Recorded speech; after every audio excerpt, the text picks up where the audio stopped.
문재인 정부가 내일로 출범 100일을 맞습니다. KBS가 여론조사기관 칸타퍼블릭에 의뢰 조사한 결과 문 대통령의 국정운영 지지도는 81.6%로 나타났습니다. 조사 주체와 방식이 다르긴 하지만 대통령 취임 100일 때마다 실시된 한국갤럽의 조사와 비교할 때 역대 두 번째에 이르는 지지도입니다. 오늘 이슈의 뉴스는 조기 대선으로 출범한 문재인 정부 100일에 대한 국민들과 정치권의 평가, 향후 과제를 알아봅니다.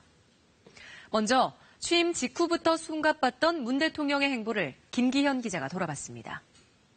문재인 대통령 임기는 약식 취임식으로 시작됐습니다. 대통령 탄핵 사태 끝에 인수위 없이 출범한 문재인 정부의 화두는 소통과 통합이었습니다. 지지하지 않았던 국민 한 분 한 분도 저의 국민이고 우리의 국민으로 성비겠습니다. 참모진과 격의 없이 대화했고 5.18 희생자 유족을 감싸 안았고 애국심에 좌우가 없다고 말하는 등 아우르기 행보가 계속됐습니다. 전쟁의 경험을 통치의 수단으로 삼았던 이념의 정치, 편가르기 정치를 청산하겠습니다. 최우선 국정과제인 적폐청산은 군과 검찰, 국가정보원 등에 대한 강도 높은 개편으로 이어졌고 일자리 창출을 위한 추경예산 통과와 부동산과 세제 개편 등 경제정책 윤곽도 드러나고 있습니다. 하지만 북한의 잇따른 미사일 발사로 고조된 한반도 긴장은 여전합니다. 대통령 스스로 엄격한 인사 기준을 제시했지만 장차관급 4명의 낙마로 귀결됐습니다.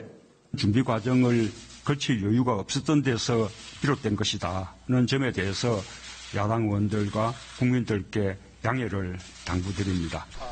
여기에 100대 국정과제 실현을 위해선 400건 넘는 법률을 재개정해야 하는 상황.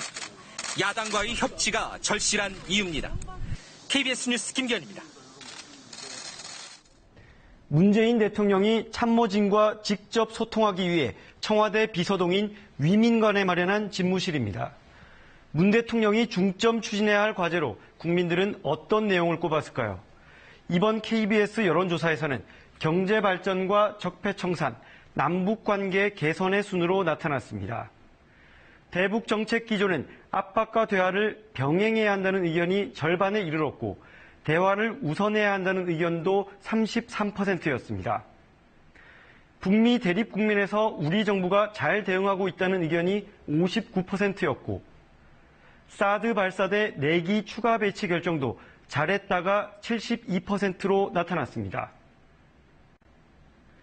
부동산 시장 안정을 위한 8.2 부동산 대책에 대해선 효과 있을 것이란 의견이 64%였는데 그래도 집값이 안 잡히면 다주택자 보유세 인상을 추가로 추진해야 한다는 의견이 가장 많았습니다.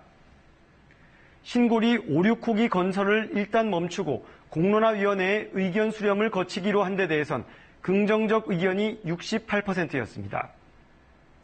일자리 확대를 위한 공무원 추가 채용 계획과 관련해선 찬성 의견이 58%였는데 반대 의견도 40%를 기록했습니다. 건강보험 보장성 강화 재원도 국민들의 추가 부담 없이 마련할 수 있을 것이란 의견 50%에 불가능할 것이란 의견 44%로 팽팽했습니다. 정당 지지도는 민주당이 57%를 기록한 가운데 야당인 한국당과 바른정당, 정의당, 국민의당 모두 10% 아래에 머물렀습니다. 이번 여론조사는 KBS가 칸타퍼블릭에 의뢰해 만 19세 이상 성인 남녀 1000여 명을 대상으로 진행됐습니다. 자세한 내용은 KBS나 중앙선거여론 조사심의위 홈페이지에서 확인하실 수 있습니다.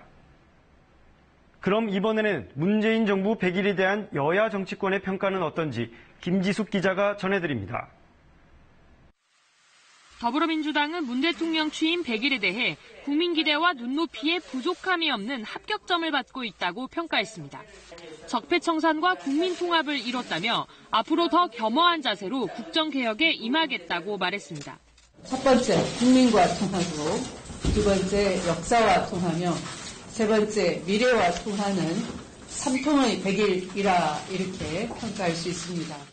야권은 과거 정권의 잘못된 행태를 극복하지 못하고 새로운 적폐들을 쌓아왔다고 비판했습니다.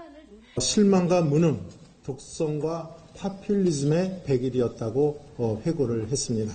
비정규직의 정규직 전환은 재원 대책이 없는 인기 영합 정책이라고 지적했습니다. 공감대 없이 당장의 인기만을 의식해서 추진한다면 그 대가는 차기 정부와 국민들에게 엄청난 재앙으로 돌아갈 것이라고. 외교안보도 주도권을 잃고 갈팡질팡했다며 위기 해결 능력을 보여달라고 촉구했습니다. 북핵 문제를 해결할 수 있을 것인지 보관이라도 좀 야당께 설명을 해야 될 텐데 그런 점이 없는 것은 스스로 하신 말씀도 지키지 못해서. 야3당은 문 대통령이 스스로 밝힌 인사 5대 원칙을 지키지 않고 코드 인사로 일관했다고 평가했습니다. KBS 뉴스 김지숙입니다.